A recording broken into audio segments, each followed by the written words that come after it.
Hi, my name is John Kerr. I teach 8th grade English up here at Young Junior High, and I'm going to take you through some of my course for our virtual open house.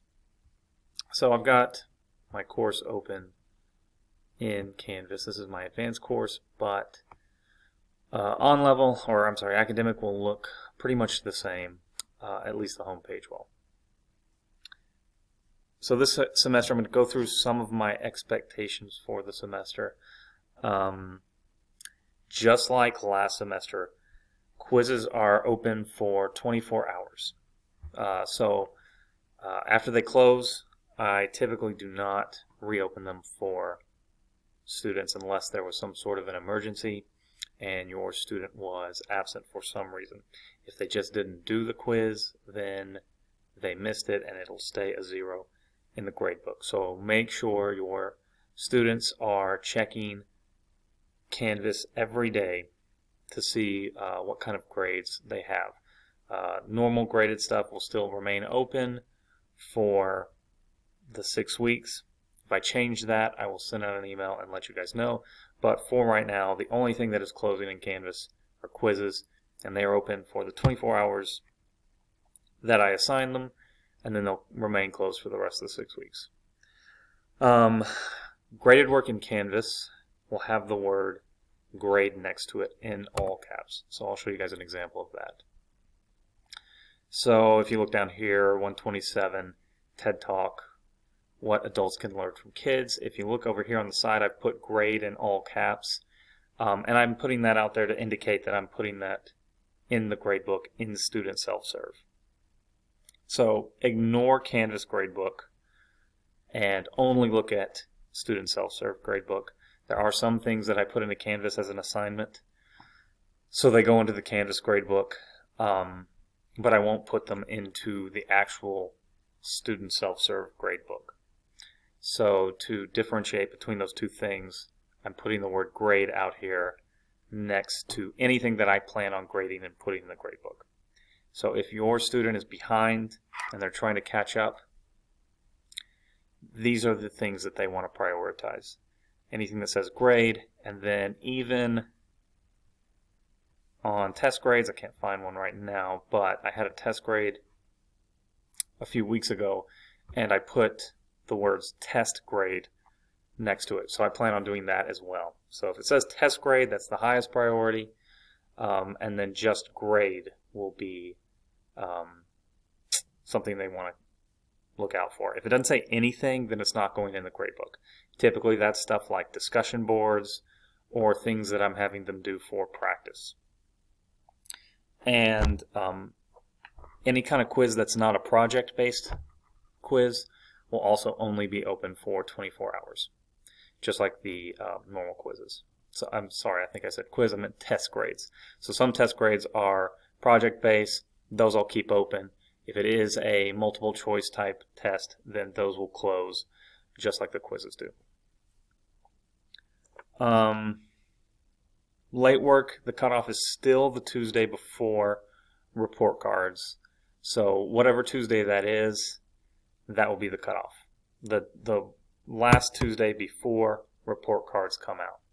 So today is February 10th, Wednesday, so I cut off grades for this 6 weeks yesterday. And that's going to be the same for the last semester.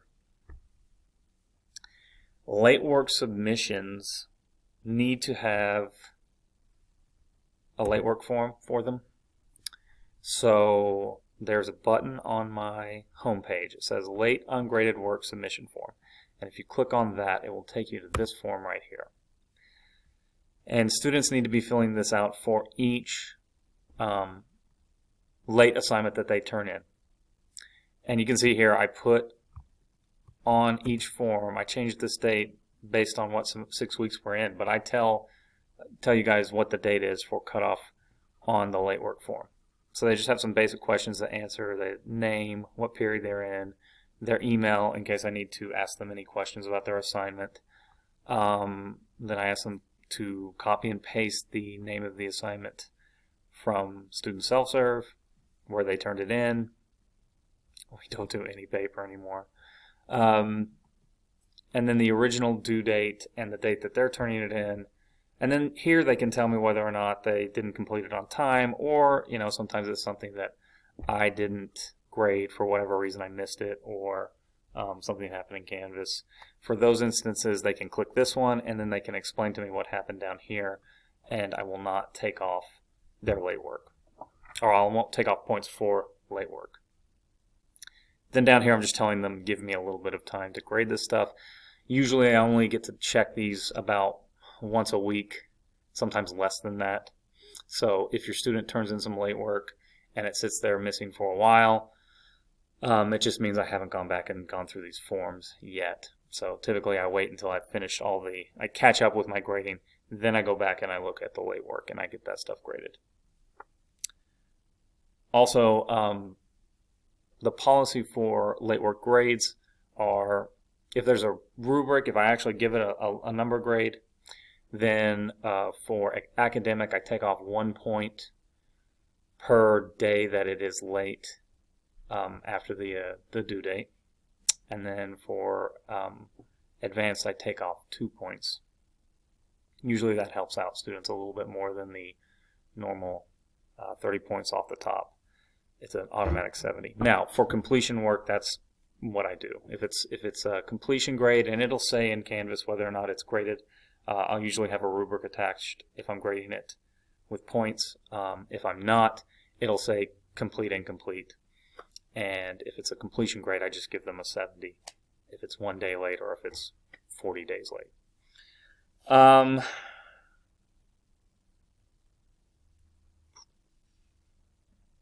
So make sure these are getting in. If your student emails me, that's fine. They can email me about late work, but they need to fill out the form as well, just because emails tend to get lost or buried, and these stay here until I look at them. So this is a much more accurate way of getting late work turned in.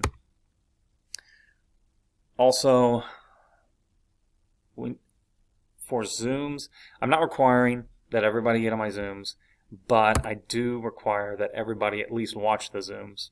So every day that I have a Zoom, I post it in Canvas. So here you've got Thursday. My Zooms, my asynchronous days, or I'm sorry, my synchronous days are Tuesdays and Thursdays. So like this Tuesday we had the PSAT, so there wasn't any Zoom. Thursday we did have a Zoom. I put Thursday Zoom. I kind of told us what, sometimes I just put Thursday Zoom, sometimes I put in parentheses kind of what we're talking about. If you click on one of these Zoom pages, it's just an uploaded video, and there's the Zoom right there. So I know a lot of at-home kids do not log on live for Zooms. They do need to be going back and watching the recorded versions of it because, that's class. Any important information that I need to give is probably going to come through those Zoom sessions. So we need to make sure that even if we're not logging on live, we're going back and watching those Zooms. And those are posted every Tuesday and Thursday, unless I don't have a Zoom for some reason. And then some buttons here. Let's see if I got anything. Zoom code, logins. If parents ever want a Zoom code for whatever reason, you can click on this button right here. And you can just click on the thing and it'll take you right into the Zoom. And then the passwords for those are on my newsletter on Young Junior High on the staff page. Or if you can't find it, just let me know. I'll send you the password.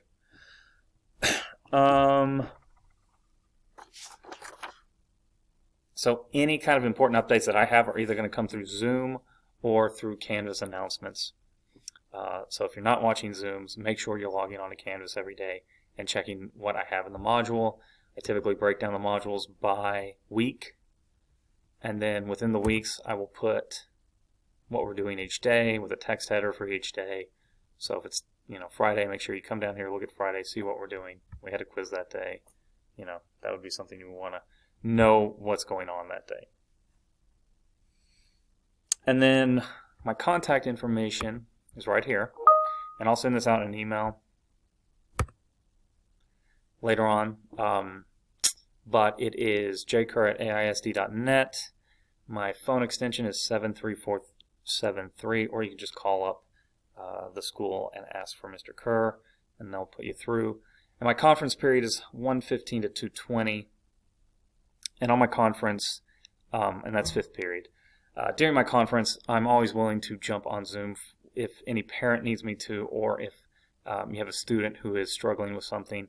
That is their time period. That's the best time to talk to me one-on-one if you have an at-home student who is struggling with a concept, or they need help with their homework, or anything like that. Just reach out to me, and we can get on Zoom, and I can walk them through whatever they need, and take care of it that way. And I will put together an email with all this information, and I'll send it out to all the parents through Canvas. But that is everything I've got. If you have any questions, feel free to reach out. You can either email or call me. Thank you.